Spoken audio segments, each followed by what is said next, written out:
can't do 1.66, I don't believe that we should round up because that's beyond the 1.66. So my interpretation is, if the rule's in place, I think we need to have one person listed per board member. The other option is, if you disagree with that, we could suspend the rules with my interpretation and agree that you could do 1.66, but that will create, I mean, if you tell someone that they can vote, like put a 1 by somebody and a 0.66 by someone else, then we can't stop them from saying 0.5, 0.2, 0.3, and it would create havoc. I would prefer that we never suspend rules. So I think that my interpretation is that it's one person per vote because we can't exceed that maximum. Okay, now the way the policy is written, if I'm understanding it correctly, because this was new when Mr. Copel came in, is it's the person that has their name, God bless you, their name written down the most times, right? That's how we do the order. And if there's a tie, you pick it out of something. You pick it out of a hat and then you vote per order. As you vote, and the first person to receive the majority vote of the board is the one that's up. But we are to determine that list before we begin voting. Yes, by the addition, by the tally of those. Ties are picked out of that. Ties are picked out of that. Did you bring the hat, Mr.? No. Maybe So Sarah we just- could hold a hat. So we just, Mr. Rowdy, so we just give our one person that we're voting for on a piece of paper to Ms. Orr. With your name on it. Okay, and we Yes. sign it. That's And correct. Mr. Gentilezza is in the, or our chief compliance officer sits with Ms. Orr, and you had decided someone from the press. So, Mr. Gentilezza, would you take your seat next to Virginia? And then, the board's pleasure, someone from the press. And a member of the media. Well, in the back to tally. They did it out front. Oh, okay. before. All right. No, you went in the back. That's what the rules say. Okay, you'll have to go to your place, or, okay. One name and you sign it, we give them to Virginia. Yeah. We need Virginia, Mr. Gentilezza, and a member of the media. That's just for your own. We don't use those, you know, well, just for your own. So, Mr. Howard, just to make it clear, we're each getting one person. One. Okay. Even with all of the nonsense of the last couple meetings, we're still gonna pick one That's correct. and not have a backup. That's correct. Okay. That's right. Okay, so, On the heels of backup, should we create a list for these people that's that we what have she right does, now? that's what I understood. But That's where I'm going. Not I think exactly we what I know pick you were two thinking. for a backup. or not so much pick two, but have a list who comes in second, who comes in third, who comes in fourth, because proverbial musical chairs of who's gonna be on the board this No, I would suggest to start the process all over for a new appointment. every time, Every time. every month, Okay, every couple weeks. Every couple weeks, Okay. unfortunately. so, but from the way these are scored, I think that's what you're asking, Tom. We have first, second, third, and we vote, right? No, what Mr. Howard was saying, we're picking one. We're picking One. one, if that fails, then we're picking one. Okay. What I was saying is pick two and have the backup. All right, we need a member of the media. What's the board's pleasure? Like to draw straws? Any volunteers, maybe? I think that anybody from the media would want to volunteer to help tally? Sure. Did a good job. There we go. Okay, Sarah it is. Are we ready now for Mr. Morgan, now that we're all straight? Okay, sorry, Ms. Orr. That's official. Yes, this is the official paper. We have to wait This one with the candidates on it.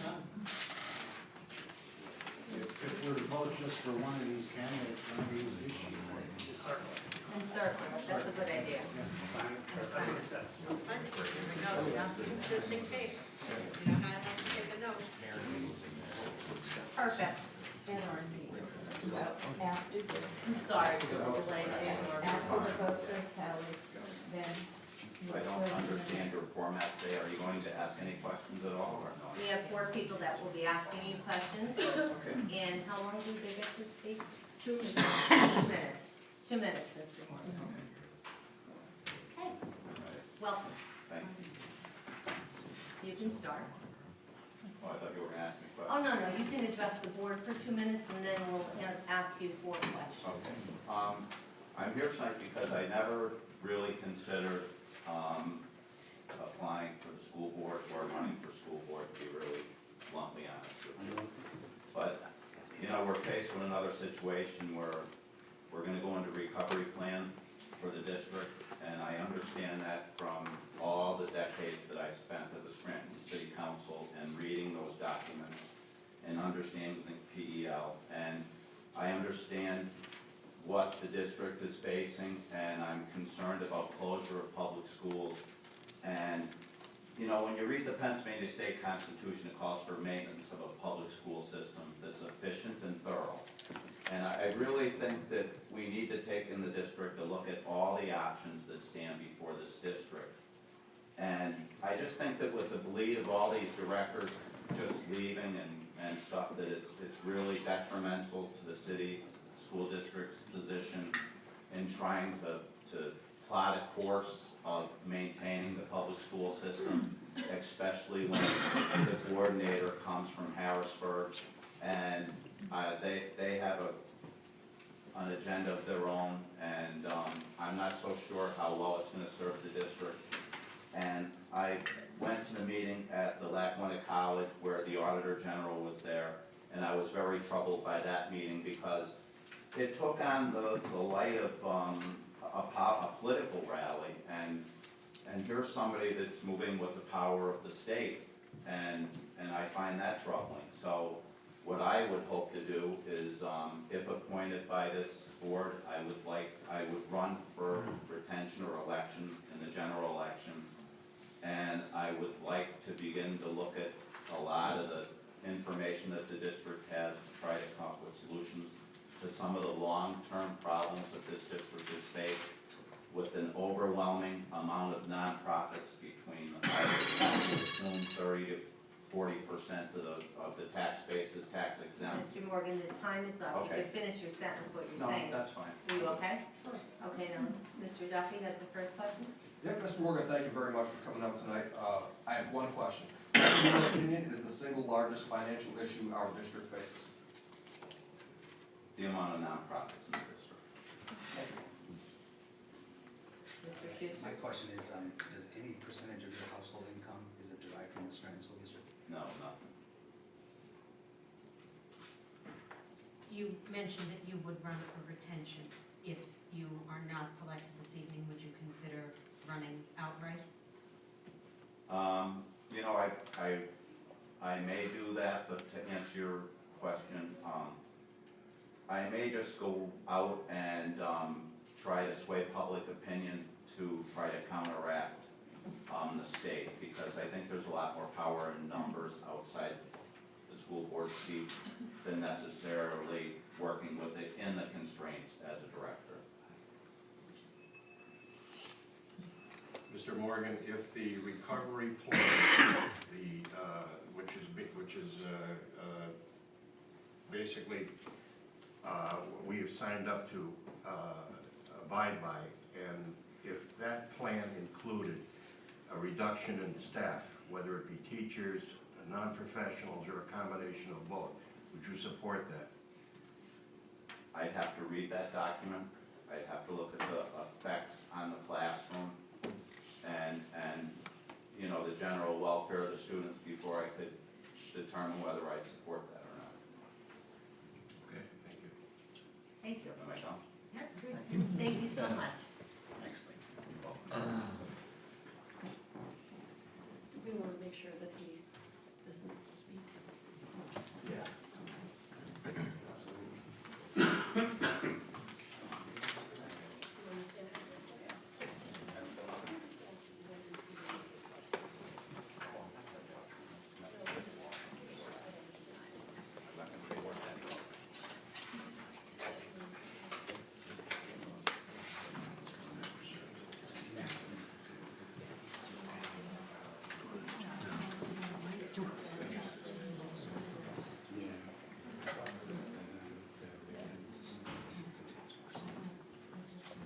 so awkward without a podium, where should I go? Do you want to? All right. So, everybody, thank you Just for the. identify yourself for all of us. Sure, my name is Tom Borthwick. I'm familiar face at this point. You have 2 minutes. Sure, thank you. So I've been in this position before, and I want to thank you for the opportunity to stand here once again and apply for this position once again. Some of you may have heard me, all of you have heard me speak before because it wasn't very long ago that we were here doing this. The issues that I've been identifying plaguing the district go back to when I first chose to run for school board back in 2011. And I believe I make a solid case based on my resume, which you have in front of you, that I bring a lot to the table. And I mean, I'm going to be able to get here and hit the ground running. There's a lot facing this district from an educational and financial standpoint, and I have a background in both of those areas. Again, you've got it in front of you. I would love the opportunity to get to work with all of you. I have a personal stake now that I didn't have in the past, and that's my son and my next child on the way. And because of all of that, you know, any of you who have kids, you understand that things change, and my priorities to change. My priority is to make sure that my son has a district that is better than the one that I went through. And it was a wonderful experience that I had. It made me the person that I am, and I understand that there are very tough choices ahead. And maybe it's a choice between something that is uncomfortable and awful and something that's even worse. But the bottom line is we have to pick the best course. We have to pick the best course together, or we're not going to be able to get through this as a district and as a community. Because school districts and education, that's the bedrock of Scranton. The city might be on a trajectory toward recovery, but without us, it's not going to happen.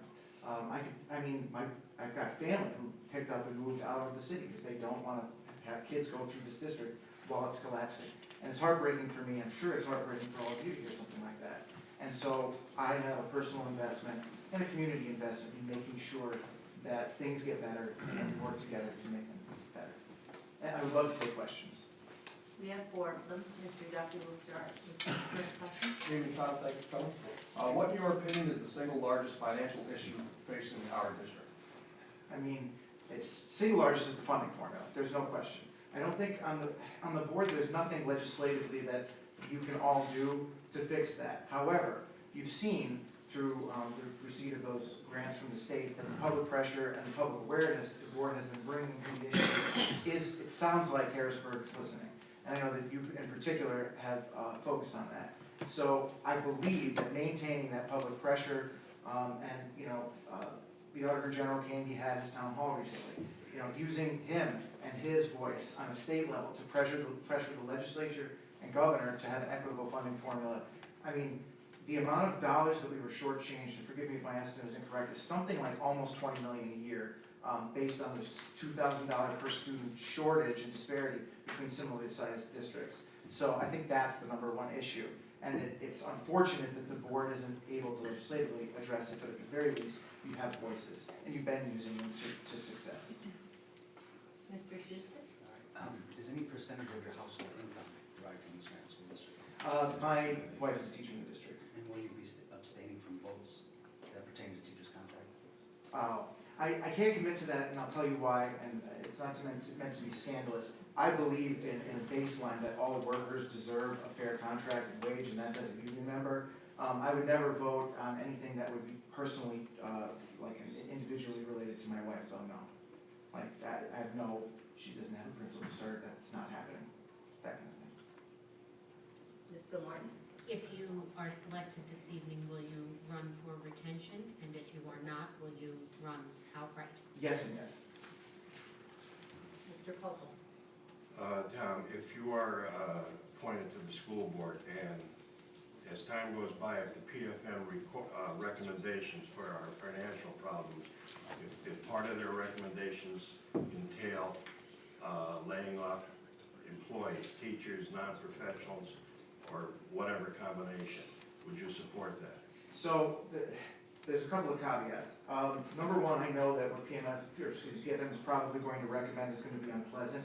And if the choice is between following PFM's recommendations and a state takeover, earlier I said we're going to have bad choices or worse choices. That would be a bad or worse choice. Layoffs are an awful choice. But if the state comes in, the damage that they will do through tax increases, layoffs, program cuts will probably be worse. So I feel like, it's like a devil's bargain. While I can't say for certain, because, for example, like, I looking at decreasing the already bleeding teaching force seems counterproductive. We're already, running bare bones here. So I can't say definitively, but my goal would be to avoid things being worse. So if I had to, I would. But again, I'd want to see the recommendations. And I have thought about that quite a bit, and I would like to say that as a director, I would feel if I were there, my role would be to work with PFM to avoid that from happening. Not all of us have all of the answers. However, by pooling our ideas to save programs or to save money, we're gonna be better off rather than letting one entity, we work with them, maybe we can save off the worst, is what I'm saying. Thank you. All right, thank you very much, I really appreciate the time.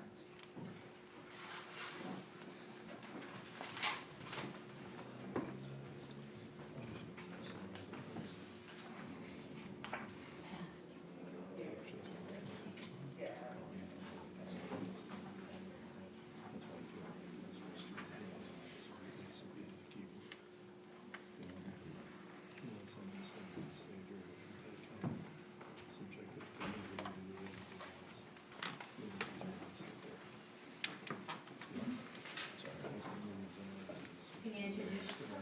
Hello, I'm Catherine Fox. I'm a taxpayer and resident of the city of Scranton. Catherine, you have 2 minutes to address the board if you want to discuss anything with us, or just tell us a little bit about yourself, and then board directors will ask you a question. Okay, sure. I appreciate the opportunity to speak in front of you all again today.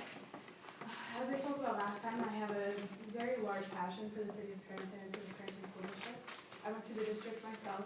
I have a daughter who is also in the district. I have 2 siblings who are in the district at the moment, and then I have 3 siblings who live further as well. I'm very devoted to it. I wouldn't be where I am today at all without the Scranton School District. It formed me completely as I am as a person. And I appreciate all of the teachers that I had and all the experiences that I had. I will say that for 1 year I was able to go to a different type of school, and I didn't get the experiences I did at all while I was in the Scranton School District. I was able to get involved in many activities, made many more friends, and I became close with a lot of my teachers and peers. It's an experience that I didn't get anywhere else. I believe that I have the abilities to work closely with everybody here on the board. When you look at what a board has to do, it comes down to very basic things, as in adopting policies, abiding by the policies, looking at the budget and making sure that we are abiding by everything. And yes, there's a lot of work that goes into it. There would be a lot that I have to learn, and I'm sure as you did at one point in time as well, and I have the capabilities to do such. As a person, I'm very passionate about everything that I do. I never knew what my life goals were. I actually had my child when I was in college, and I had to hurry up and figure out what I wanted to do. So I went to the University of Scranton, and I got my degree in psychology.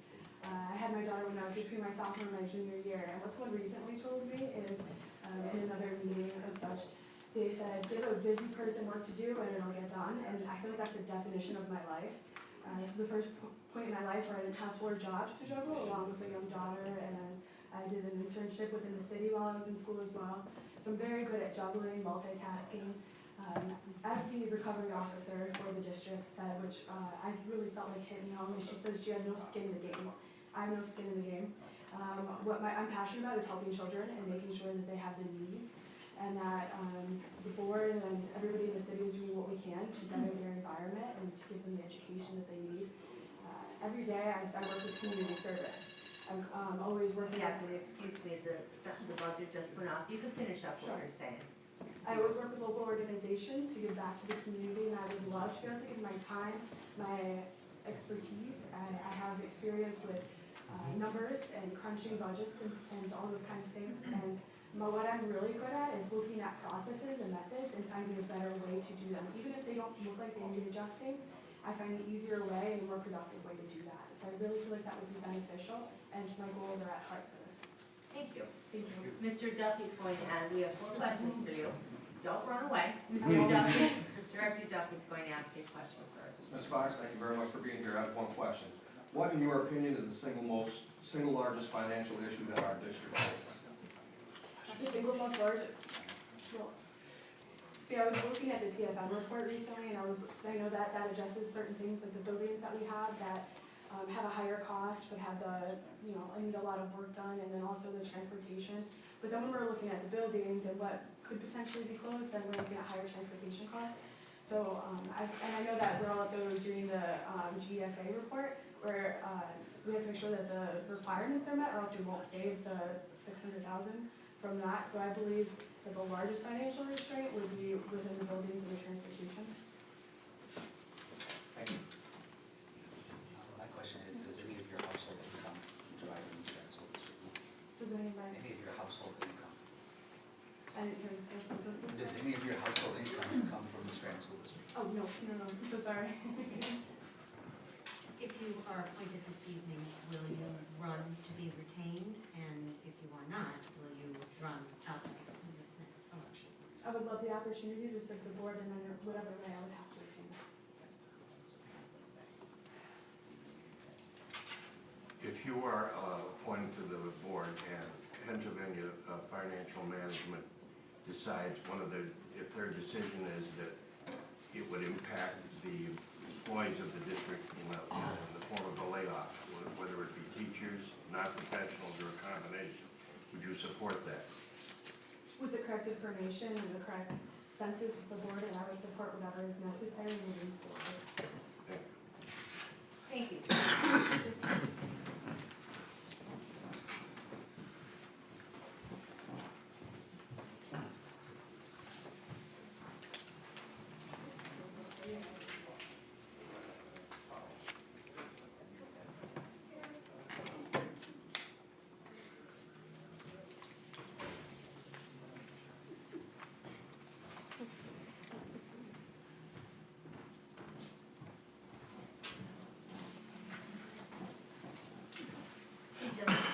Introduce yourself to the board. Good evening, ladies and gentlemen of the Scranton School Board, District Administration, as well as all of the attendants, and Sarah Elizabeth Cruz. I have lived in this area for most of my life and have been entirely educated in the region. I'm an active and informed citizen, as well as an individual who possesses both knowledge and wisdom. I stand before you this evening asking for your vote to be the next director of the Scranton School Board.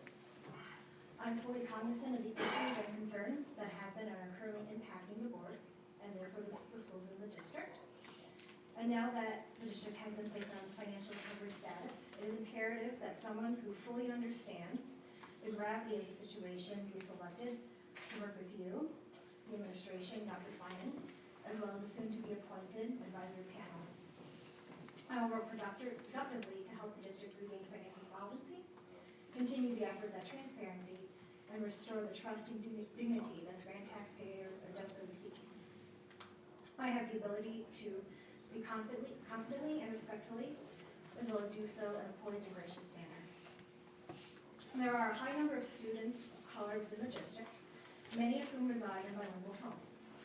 A leader is needed to represent them, not just to provide a mere physical diversity, which is important, but someone who has a first-hand understanding of the struggles that are unique to them.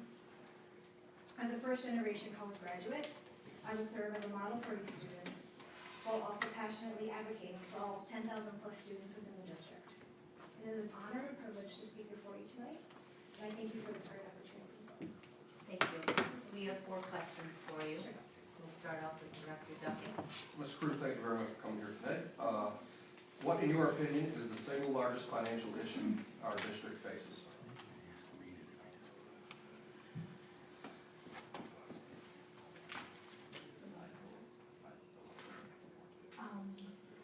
Having attended previous school board meetings, work sessions, as well as being an informed reader of Scranton Times, it seems that that is an issue that is not only the issue that is most talked about, but it seems that's something that has been an ongoing issue for many years, and that was allowed to continue without anyone trying to repair it. So that now it's a major issue financially for the district. Thank you. Mr. Director Hughes. Is any of your household income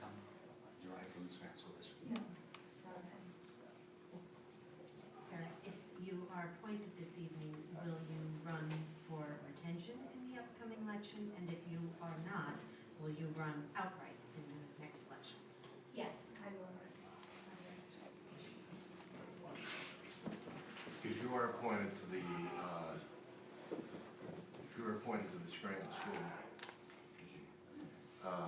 School Board, and the PFM recommends, as part of their recommendations involve layoffs, teachers, non-professionals, whatever combination, would you support that?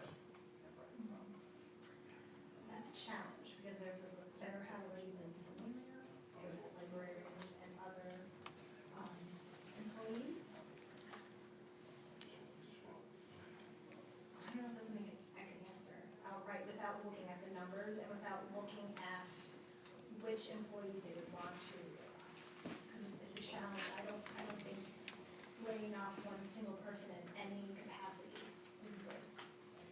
Because every person contributes to the district. Thank you. Thank you.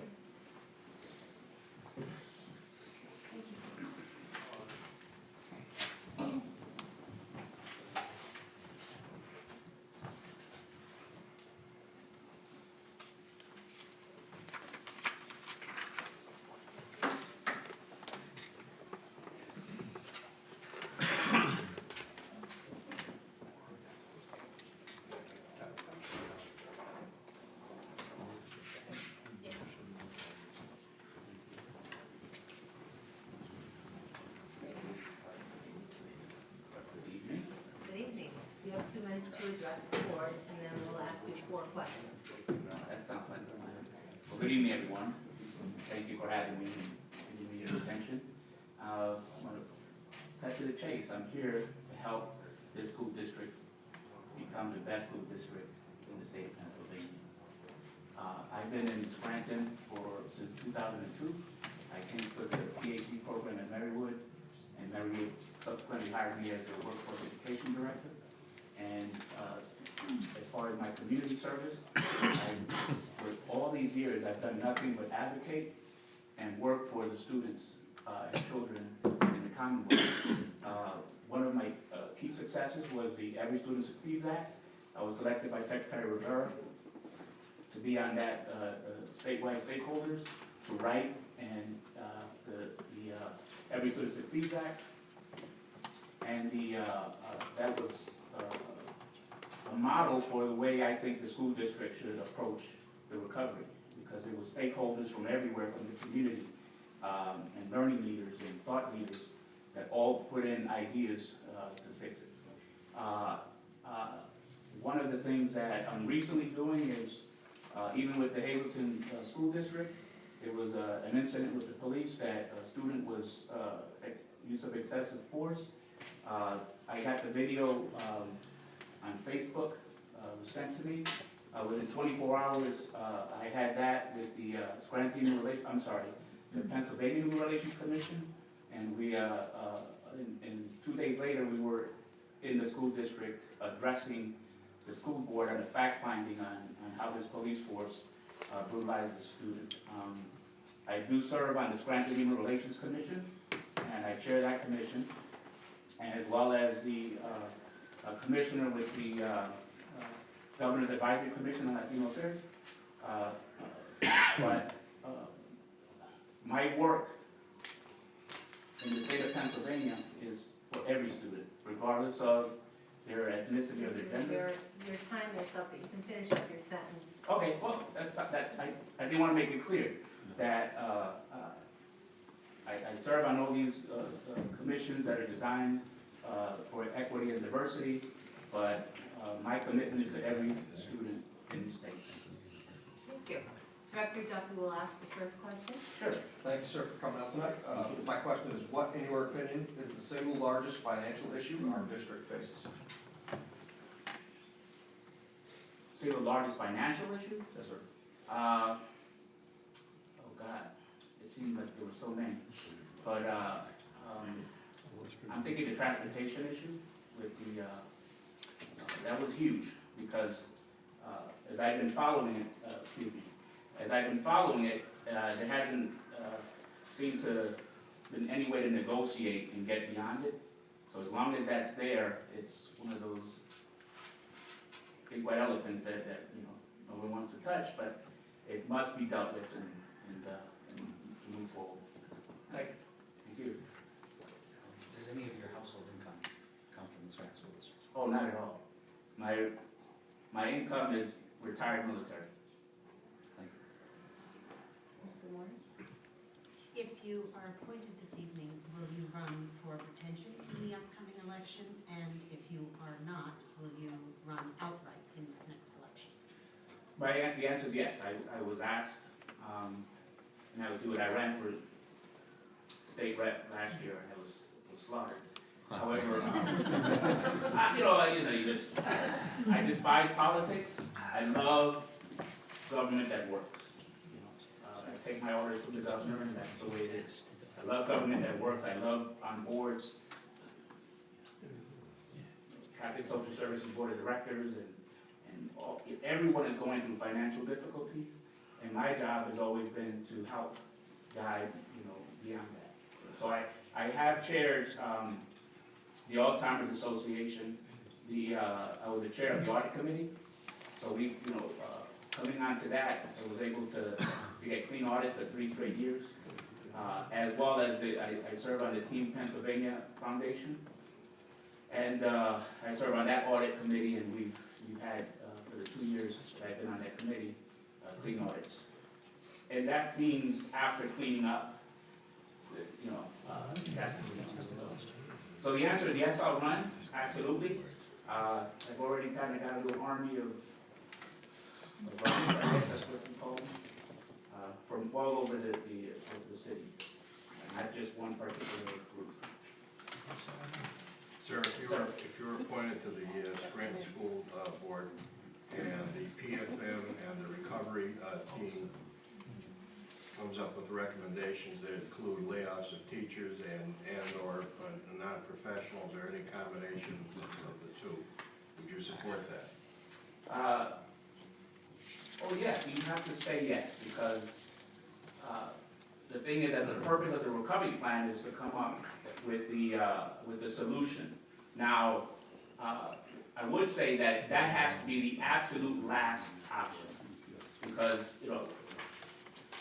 the sins of the past, whatever we want to call this thing, the taxpayer, teachers, students ought not be suffering the consequences for why we're here now.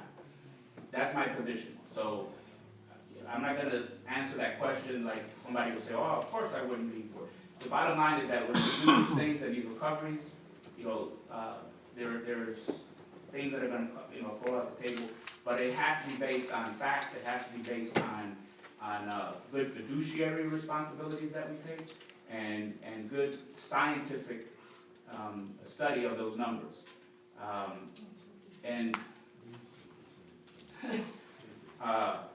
One of the other things is that when we talk about the committee is that I want to, my contribution would be that that particular committee, it really does have to be made up of stakeholders from the learning community. People that teach this at Marywood University. We do the certification for the superintendents. Those professors ought to be, on the table, because this is a case study. We can't have, a certification program, down the street, and then over here something totally different is happening. So, the answer is yes, and I'm excited to look at what those numbers mean, because I know, you hear all kind of numbers and cuts, but when you're on the inside, then you get to see what they mean, and you get to see how they became a deficit. And, the best contribution is that you don't repeat those mistakes, that you learn from them, you atone for your sins, and then, just drive this forward.